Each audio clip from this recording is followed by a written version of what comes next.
I am going to just start out this video by apologizing if it gets to be too long. But I have a list of things today that I want to share with you that I'm calling the real deal on Disney. So I'm sharing my opinions and my tips based off of our recent Disney family vacation.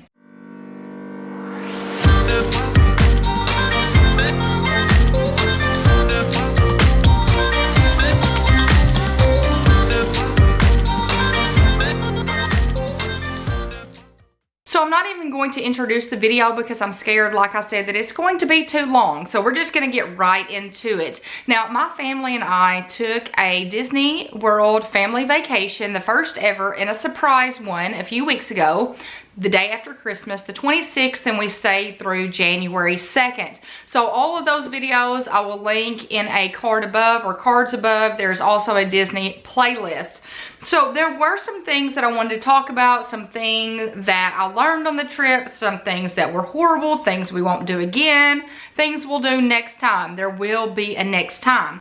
Let me start out by saying that we all have our own opinions. This is my opinion. It may not be the same opinion that you have. We shouldn't attack each other because of the opinions not matching. So I'm just going to say that all together. So we're going to start with talking about gluten-free eating.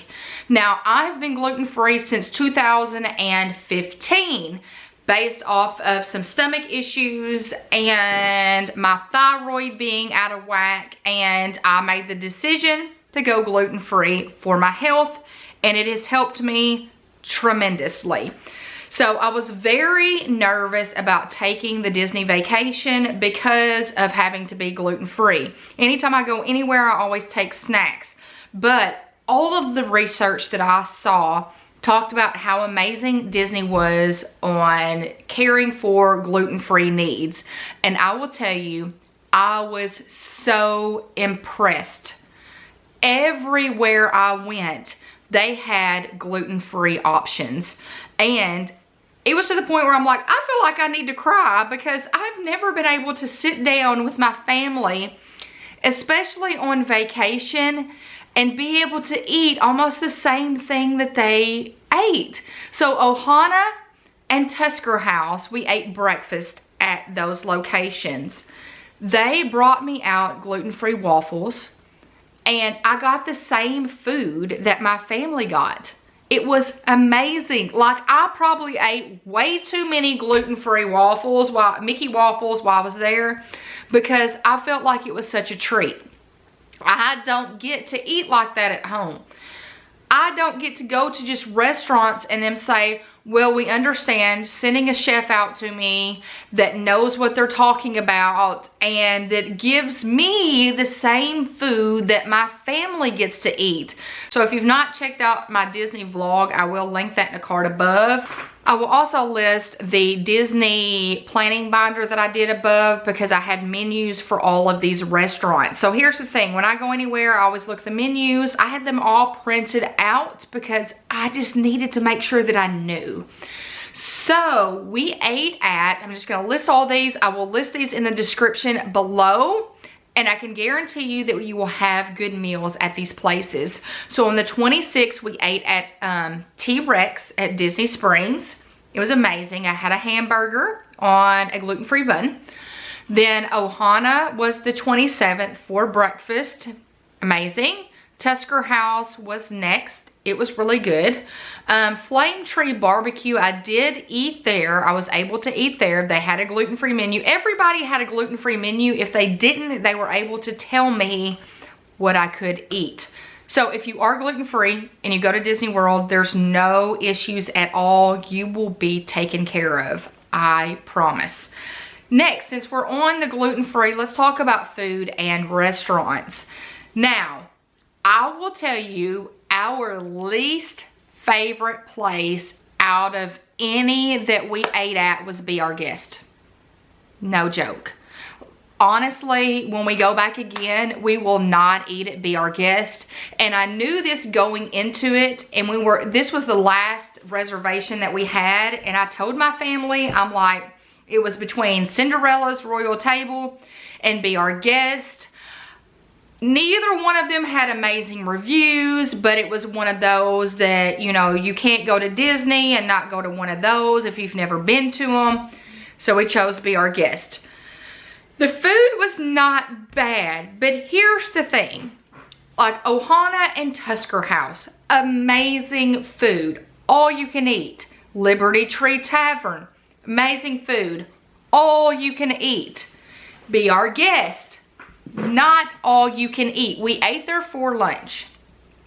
And I was thinking, when you think be our guest, it's going to be amazing and people are gonna wait on you, and we couldn't even leave a tip. Like, we put a tip on the table and the cast member like chased me out the door and said she couldn't take tips. It was actually a quick service meal in Beauty and the Beast style. So we waited on ourselves. They had a like drink area for you to fill your drinks. When you walked in, you had to order before you even found your seat. So it was totally, to me, not what I was thinking Be Our Guest was going to be like, which I'm sure made the food not as expensive, which all of it was expensive. But we all said that we would definitely not do Be Our Guest again. I was not impressed at all. The food was okay. I will say that my food was cold when I got it, but I ate it and didn't complain. But I will tell you that it was our least favorite. All of the other ones, like for breakfast, highly recommend Ohana and Tusker House. Two amazing meals. Cast members were amazing. The characters were amazing. They came to every single table several different times. The people, I mean, it was just overall an amazing experience. Liberty Tree Tavern was amazing. I would love to eat there again, but I will tell you this, my sister goes, I don't know if I want to eat there again when we come back. She goes, because I ate so much food, I felt sick when I left. I mean, the food was amazing. They started you out with a salad, and then you got this amazing Thanksgiving meal, and then you ended with dessert. So it was amazing. So all the food, I would say, Be Our Guest, our least favorite, and we will not do that one again.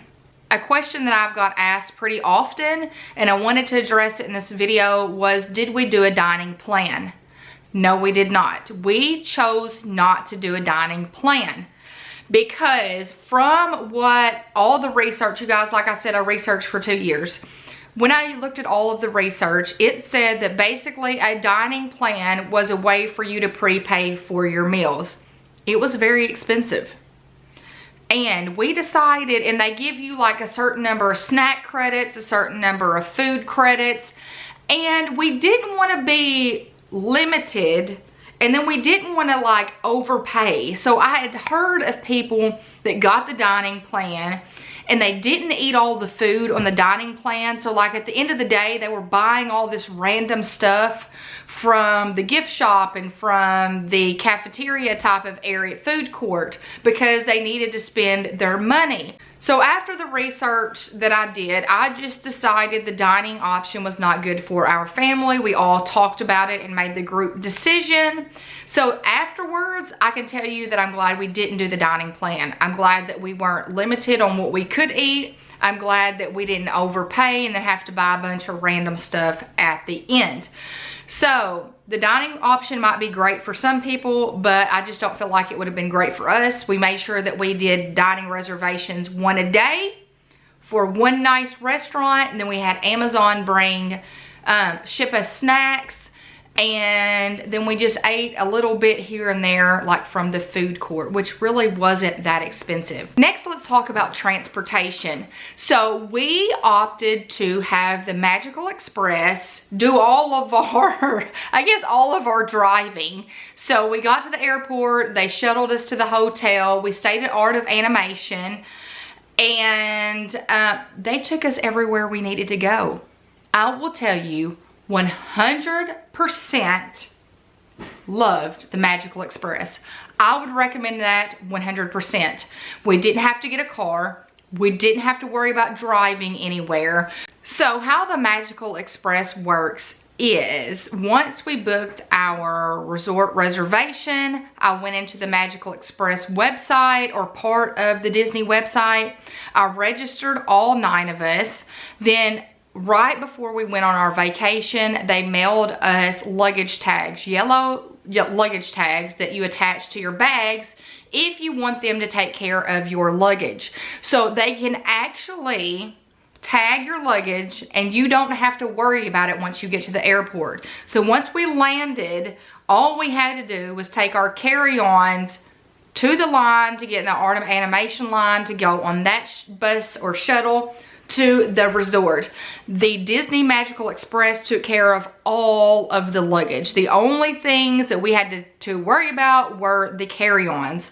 So you guys, that is a free service that Disney offers if you stay at a Disney resort. Highly recommend it. They took care of it. They even took it to our room. Our luggage was there when we got there. Then the Magical Express, we would take a shuttle to all of the parks. We took a boat ride. We did the monorail. So that was one way that I felt like that we saved money. It was a great experience. Everybody was truly amazing. And, you know, I know some people are like, well, you know, if you take the Magical Express, it takes you a long time to get from one park to the other. You guys, it wasn't bad. I think the longest we took was 30 minutes to Magic Kingdom. We stayed at Art of Animation. It was a great option for transportation. You don't have to worry about how to get here and there, toll fees, or anything. So highly recommend the Magical Express. Now this is a good segue into luggage. Oh, if you're a part of my Facebook group, if you're not, become a part of that. Probably Instagram, Instagram, I've talked about that. So if you're not part of that community, join on in. I did a horrible job at luggage choices. Let's just be honest, I did. I got, you know, my main suitcase is the Travel Pro Max Light 4. It's the 24-inch. So I was like, I'm gonna go and I'm gonna get these 2 extra pieces that go with it since it's been discontinued. So I got this little small under the seat luggage piece, and then I got the 21-inch carry-on. The 21-inch carry-on, we're good to go. The other one, I wasted my money, you guys. We flew Southwest. Love Southwest. Southwest is the airline that I prefer over any other. I just like the fact that it can be a little bit more expensive, but I like the fact that they give you a carry-on and a personal item, and then you get to check 2 bags for free. So I wasted so much space checking that little bag. I'm like, why did I do that? I'm like, I won't do that again. I wasted my money on that small suitcase. I could have checked a 24-inch or a 28-inch bag, which I didn't have a 28-inch bag, or I didn't have an additional 24-inch bag. So I learned a lot from this trip, so much that I'm now looking to purchase hard side luggage. Some people prefer hard side luggage. Some people prefer soft side luggage. I'm gonna tell you, my sister-in-law had 2 hard side pieces of luggage. She had a 28-inch and she had, I wanna say, a 24-inch. The fact that they can separate out and you've got 2 equal sides that you can load with stuff is amazing. Now, some people have said the 28-inch, you may not wanna get that because it's easy to go over the 50-pound weight limit. So I'm still researching that. I just started researching luggage sets. So if you have any hard side luggage recommendations, leave them in the comments below. So I'm like, I did a horrible job. I'm not gonna do that again. Next, we are going to talk about crowds. So I have had many people ask me, well, how are the crowds? Because you guys, there's tons of articles about how packed it is during Christmas at the parks. And you know, we were prepared for this. So we told ourselves if we got the 3 fast passes that we wanted every single day, The rest was smooth sailing. It really wasn't that big of a deal. I'll get to the park information next. We were at Magic Kingdom for 3 days. So I will tell you that I was expecting a whole lot worse. I mean, it was packed. It was crowded. Some people told me that's what it looks like in the summer anyways. But we planned for that. We weren't blown away and like unexpected with the crowds. But I will tell you that the ride lines were not long. The fast pass, I mean, some rides were long. Some rides were long if you didn't have a fast pass. My husband and a group decided to stand in the Space Mountain line. My mom and I took the boys back to the resort because they couldn't ride it anyways. And they did wait 2 hours for that ride, but they felt like it was worth it. So it just depends. And I will tell you that on Epcot Day, Frozen Ever After is a huge popular ride at Epcot. Well, when you're doing your fast passes, you can choose like 1 in tier A and then like 2 in tier B. Well, tier A was like Frozen Ever After, Test Track, and Soarin'. I knew I wanted to ride Soarin', so I'm like, okay, we're not going to do the Frozen ride. But I will tell you that we were able to get on the Frozen ride in under 10 minutes by waiting towards the end of the day. So it is possible. You just have to kind of work around the parks. Use the My Disney Experience app. It tells you wait times. And I think those wait times are exaggerated. So sometimes it doesn't take you nearly as long to get on a ride. But it was crowded. I will tell you, I felt like Epcot was the worst on New Year's Eve. It was just way too much. So I mean, I don't know New Year's Eve. I don't know if it's even worth going to a park on New Year's Eve because we went on the 30th to Magic Kingdom and they did the same fireworks as they did New Year's Eve and it was amazing. We got real close to the castle. We didn't have to sit there for an extended amount of time because they entertained us for 2 hours. Many had fireworks. They had a dance party that we all got up and danced in. And then the real deal happened. Oh, and then they had this like, Once Upon a Time. So it wasn't bad at all. I was glad that we went on the 30th and not the 31st. They were maxed to capacity on the 31st. So I'm not sure what park would have been great for New Year's Eve. I'm really not sure. So, but overall the crowds were not nearly as bad as we had anticipated.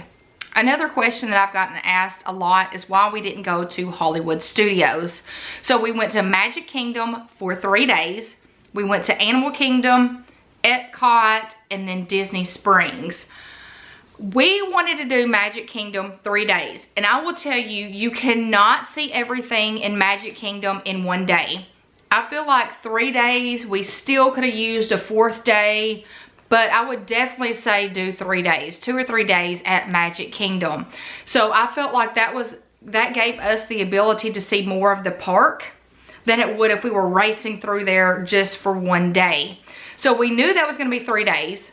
We knew we wanted to go to Animal Kingdom. We're all huge Lion King fans. Epcot is something that we just felt like that we needed to go to. We wanted to do 1 day where there was no schedule, so that was Disney Springs. And I went to Hollywood Studios when it was called MGM. That's how long ago it's been since I've been. So I went when I was in 5th grade with my mom, and then we went when my husband and I got married in 2007. I was just not impressed. I know there's been a ton that's been changed since 2007. But we did not feel there was enough to do there to entertain our kids. And I know some of you have said that's your favorite park. I understand. We will definitely hit up Hollywood Studios when we go again, since that was something that we missed this time around. It wasn't that, there really wasn't any rhyme or reason except that we didn't think that we would get our money's worth by going. There wasn't anything that we were like, oh, we've got to ride that ride. We've got to see that. Now, my son and my nephew are huge Toy Story fans, so I know they've got the Toy Story Land. But from my knowledge, there's not a ton to the Toy Story Land besides the Slinky Dog Dash. So, next time we go, we will definitely hit up Hollywood Studios. I have 2 more topics that I want to cover in this video before I just get to some random tips. So next we're going to talk about manners. And you may say, you're talking about manners on a Disney informational video.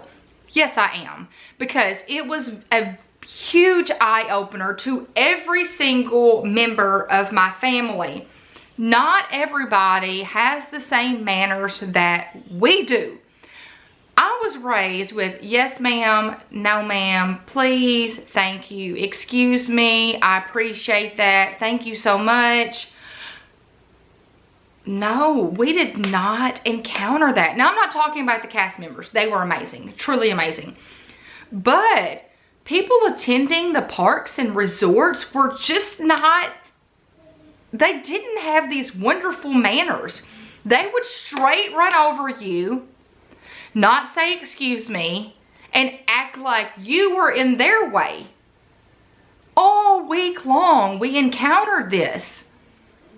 And I'm like, it made me appreciate kindness and manners and a smile. Smiling. These were people that were rude, running into others, with all, I mean, just themselves, with scooters, with strollers. I mean, and would not think twice, say, excuse me, I'm sorry, did I hit you? Nothing. So it was a big eye-opener for me, and it made me realize that I'm so glad that I have manners, and I'm kind, and that frankly, I don't act like some of those people do. So it was very different. It really was. It was really different to encounter people that, and lots of people that just did not have the same manners that we do. Last but not least, what I want to talk about is I want to talk about my kids and their purchases while on vacation. So we made a huge point to have gift cards when the kids went on this trip. So 2 years ago, we started for like Valentine's Day or birthdays or Christmas or holidays that we give presents. We would give them a gift card. At that point, they had no idea why they were getting a Disney gift card, but I will tell you that it allowed us to go on this vacation, and my husband and I did not have to purchase the kids anything. Every toy, every pen, every cup, everything, they used gift cards to purchase every single thing. And they did such an amazing job. They took time and did not purchase random things. Like, they actually worked through their gift cards and they thought about them. They just didn't run into the gift shop and purchase things. Like, they got things, and I'm so glad that we've started teaching them about money management and to not buy everything that you see, because they came home and everything that they purchased themselves. And some of the things, like my son got this little snowman hat that cost $40, but you guys, from day one, the child went into that gift shop and said, I want this hat. It like lights up and all this stuff. And I'm like, he really does not need to buy that. My husband goes, Kristen, it's his money and he has been wanting this hat. I don't know if he saw it on the computer, I don't know, but he immediately wanted this snowman hat. He wore it, it's adorable, it matches his personality perfect. So I will say that we had to buy 0 items besides food for our kids while we were there. Now we are to the tips portion of this video. So I'm going to share with you like a list of 10 or 12 tips that I realized on this trip. These are my opinions. They might not be the same tips that you would have, and that is okay. But based off of my experience, I wanted to share them. So my first tip is to purchase the refillable mug. And I know that is one of those controversial things. Some people say it's not worth it, but here is the thing. We purchased 4 of these refillable mugs, and they had different designs. This is mine. Nathan got the same one. Kate got the same one, but with a red lid. And then Derek got one that had Toy Story and things on it. This, if you buy them, we got 4 for $85. I know that sounds like a lot, which I think it's like $20 a piece, and then plus taxes. You can fill this up your entire trip for zero money. So I filled this up with water, I filled this up with coffee, I filled this up with tea, you name it. And I also took this to the parks instead of my water bottle. My water bottle I didn't use at all. Like after day one, I took it out of my bag because I was using this. Every time we went to get on the Magical Express in the morning, I loaded this bad boy up with coffee. Then I would rinse it out, and then I would fill it up with water at all of the restaurants. So I would put my water cup water in here, or if I ran into a fountain, a water fountain, I would put the water in here, and it gave me a great souvenir when I came home. So I've already used these tumblers a lot. So I would recommend buying the refillable mug. This leads me to tip number 2. So these two go together. Tip number 2 is don't buy the drinks. Tip number 2 is don't buy the drinks. Don't buy the bottled drinks. Don't buy the bottled soda or the bottled water, anything like that. Here is why. We get up to the register. I think we were right after a ride at Animal Kingdom, and we go up to the register. My husband's like, I want a soda. So there was 5 sodas that got on the counter. My sister-in-law's and then us 4, and my husband was paying for it. He hands us a 20, and the guy rings it up, and it's like $24 for 5 drinks. $24 for 5 drinks. We about passed out in the floor. A bottle of water is like $5.50. The refillable cup. When you think of a water bottle costing $5, the refillable cup that's $20 doesn't look so bad. So I would recommend you either getting some kind of grocery shipped in, water shipped in from Amazon or Garden Grocer.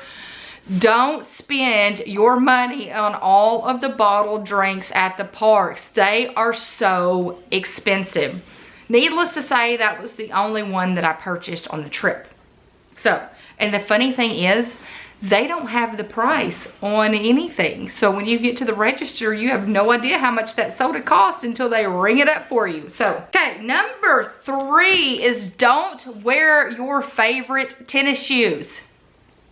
Like if you have a pair of tennis shoes that are your favorite tennis shoes and they look really nice and you don't want to mess them up, do not wear them to the parks. I will tell you, I took a few of these, and then after day 1, I'm like, nope, won't be wearing those, because you walk so much and it rains. It's going to at least shower at least once a day.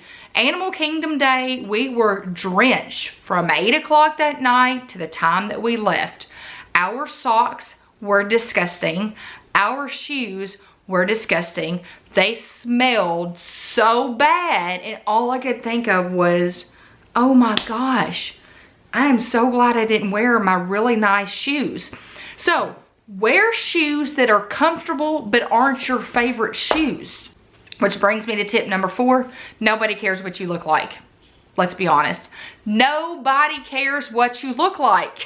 Honestly, some of those days, by the end of the day, I had somebody ask me, has anybody recognized you on your vacation? Like, has anybody come up to you and known you from YouTube? And I said, you would not recognize me if you saw me right now.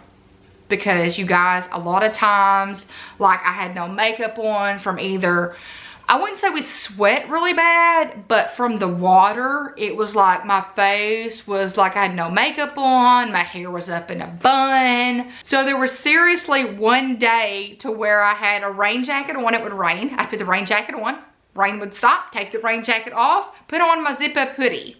I mean, all day long, that is what I did. So nobody cares what you look like, and nobody would have recognized me. I didn't even recognize myself some days.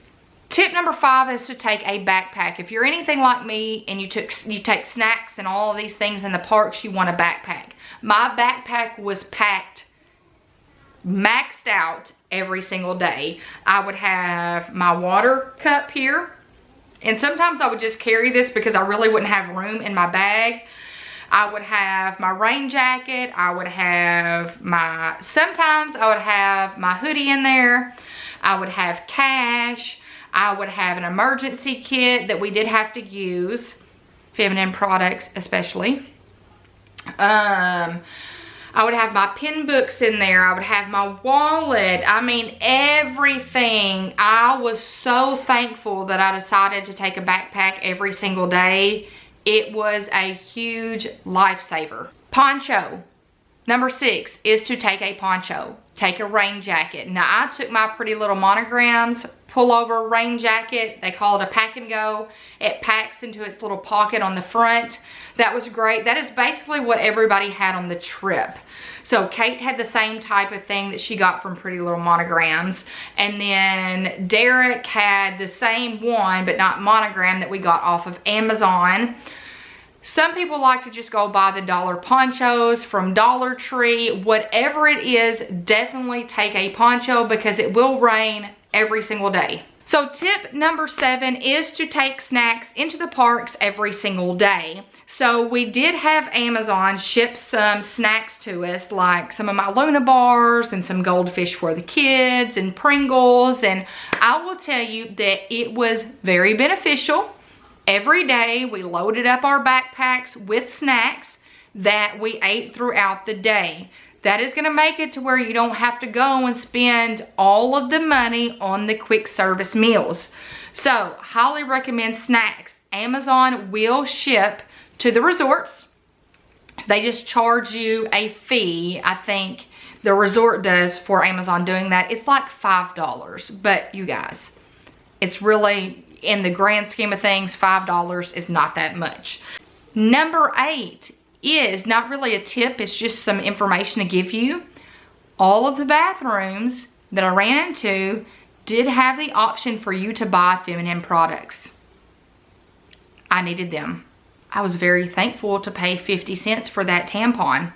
Yes, this might be a TMI moment, but never in my wildest dreams would I have thought that I was going to be the one that needed the feminine products when packing my Disney bag. I was like, yes, I've already had Aunt Flo come visit me at the beginning of December. Yes, I'm not going to have Aunt Flo on this trip. And then, bam, there she was. And, of course, me not thinking I was going to go in the parks and start and Aunt Flo was going to visit me, I didn't have anything with me. So, I was very thankful for those 50-cent pad and tampon machines that I took advantage of several different times. Next, when booking your fast passes, make sure that you book your fast passes in one area at the same time. This is what we did ahead of time because I was given that awesome advice before we went. You do not want to book a fast pass at one end of the park and then have to hightail it to the other end of the park for your next fast pass. So just make sure when you're doing fast passes you have a map out. Yes, I had a map out. And you want to do them by area so you're not running all over the place and not enjoying your experience. I think I've already talked about this already, but I'm going to talk about it again. I recommend going to Magic Kingdom more than one day. This one and the next one, you're not going to see everything. Okay? That is another tip. You're not going to see everything. Don't plan on seeing everything. It's almost impossible unless you spend a lot of time at every single park. So I would recommend at least doing Magic Kingdom 2 to 3 days. So I felt like after the 3rd day, we had kind of seen everything that we really wanted to see in one trip. Now, I would have liked to do 2 days at Animal Kingdom. I loved Animal Kingdom. I truly loved it. From the shows to the rides. I was very depressed that we didn't get on the Avatar ride. We checked fast passes all day long. And when I booked the fast passes, no Avatar was available for that day, but we couldn't switch it because of the dining reservations that we had already made. So that is definitely going to be top priority when we go again, is the Avatar ride. I loved Animal Kingdom. It ranked right up there with Magic Kingdom for me. Loved it. I can't, like, the atmosphere is different than Magic Kingdom, but it's equally amazing. The Tree of Life, amazing. So definitely loved Animal Kingdom and wish I could have done that 2 days. Epcot was not my favorite. I'm gonna be honest. I could definitely pass Epcot next time and not go again and do the Hollywood Studios. Last but not least, I'm gonna talk about the Minnie Mouse ears. I now know why people say they don't like to wear them in the parks. And now I understand why people sell straps for your backpack for your ears, because they would truly get on your nerves. Like, mine would not stay on my head. Most of the time I did not wear them. I think I may have wore them 3 days out of the entire time we were there.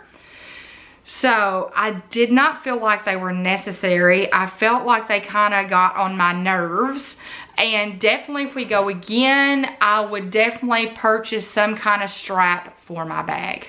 And that is the real deal on Disney. That is the experience that I had and the tips and opinions that I wanted to share with you today. If there are any additional questions for me that you have about Disney, leave that in the comments below. I plan to do a Q&A if I have enough questions for an additional video. So you guys, I hope you've enjoyed this video. Remember, all of the things that I've said are my opinions, so they may not match the things or the opinions that you have. So I hope you give this video a big thumbs up. By giving my videos a thumbs up, it shows YouTube you're engaged and you like my content, which means they'll start suggesting it and recommending it to more people, which means our community will grow and will continue to spread positivity. Also, I hope you hit that red subscribe button to become a part of our community and our mission to get organized on a budget and with a plan together. I hope you guys have a fantastic week, and until next time, bye, you guys.